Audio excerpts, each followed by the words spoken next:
Yo, what's up guys? Welcome back to the channel, and today I'm gonna show you how to set up account alerts on Atlas. All right, it's gonna be a quick video. We're not gonna waste too much time on this one. Just gonna give you guys a quick step-by-step guide on how to get this done. So let's jump straight into it. Now the first thing we're going to do is to log into the Atlas online banking platform, or you can log into Atlas mobile app. And once you're logged into your account, just select the credit card account that you want to set up account alerts for from the account dashboard.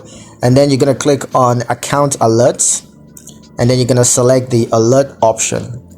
Now you're going to need to review and customize the alert settings.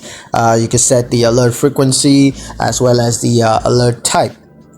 Now you're going to confirm the alert settings and review the alert preferences just to make sure everything is accurate. And you're going to receive account alerts via email or text message depending on your alert preferences once this is completely set up. So yeah, that's pretty much it on how to set up account alerts for Atlas.